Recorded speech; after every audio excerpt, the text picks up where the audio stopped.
Hey everyone, welcome to the show. So, South Dakota Governor Kristi Noem went on Fox News, presumably to salvage her political career. It is now in hospice care, essentially. As you all know, I shared this with you guys. Noem is taking incoming from both the left and the right over a story that she told in her book about murdering her healthy, happy 14-month-old puppy because, as she put it, she, quote, hated that dog. So she also shot and killed one of her goats the same day because she said he was smelly. That is what she said. Clearly a sociopath. But anyway, so Noem went on Fox Business Network with host Stuart Varney, and Varney started questioning her about this puppy story, and not in a typical faux news friendly kind of way. Take a look. I have to say the decision didn't go down well. To include the story about the dog, it's not gone down well. Many people are questioning your political future. So Noem was calm at first. She continued to try to push this narrative that, oh, the puppy was dangerous. I mean, again, even if this puppy was dangerous, you have other options. You have a different option than to shoot it in the face. But as I said before, she's obviously lazy, she's selfish, she's an impatient person. You know, she didn't want to make any kind of effort. So she took the easy way out, like a good leader would do. So anyway, Varney continued to press her, and she bobbed, she weaved, she talked about the college protests, Antifa. She used all the right-wing buzzwords to try to deflect from her heinous act. She completely ignored his question of whether or not she would include the story again if she had it to do over again.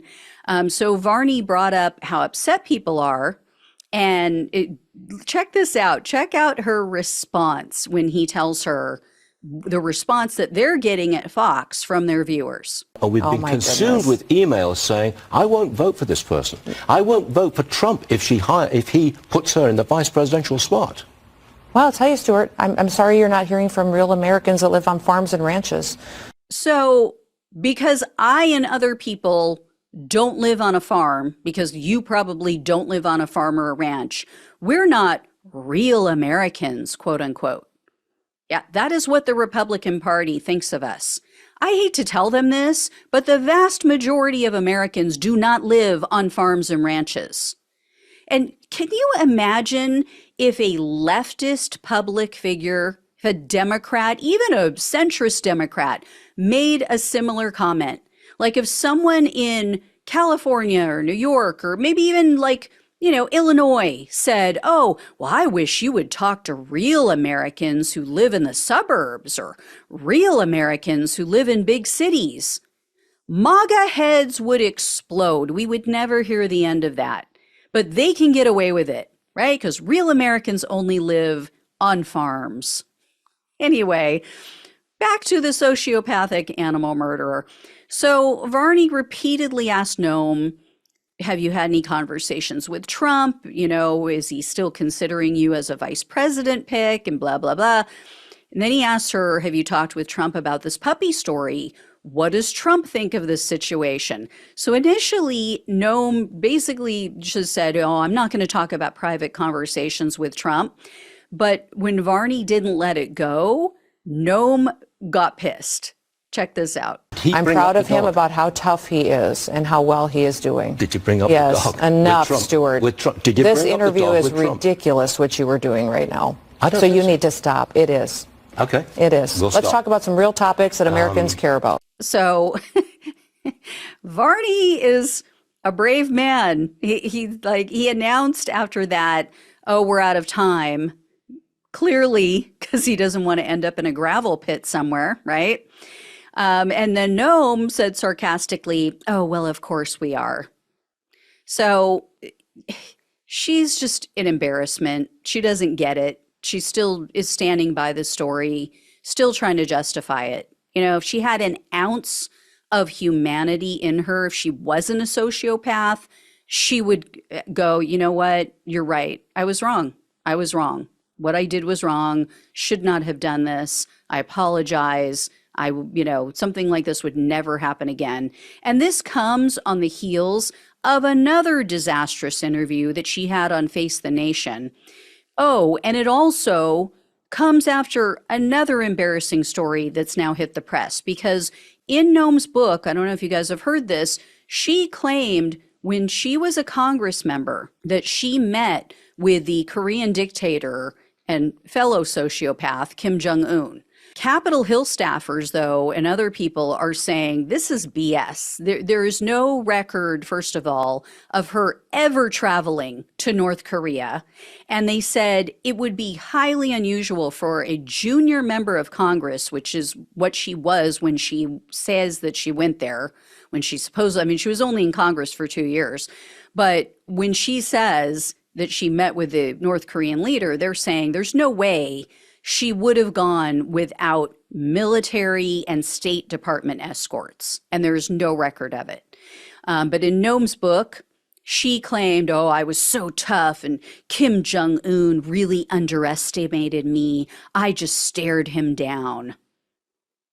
I mean, maybe he knows how she treats dogs, right? Maybe he was terrified. Anyway, I don't mean to laugh again, but this is just absurd. And now Noem is blaming her ghostwriter. So she hasn't taken any kind of responsibility for being wrong about the dog.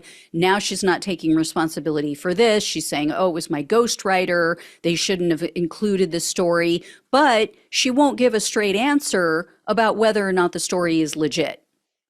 I mean, it's obviously fake.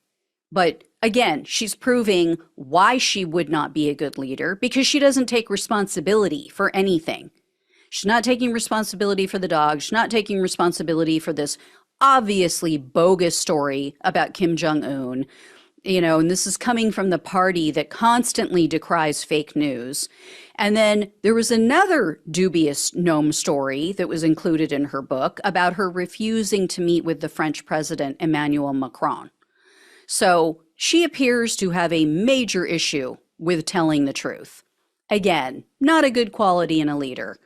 And what is up with all of these pampered, lazy, spoiled people using ghostwriters, right? You've got Donald Trump, Kristi Noem, Mark Meadows.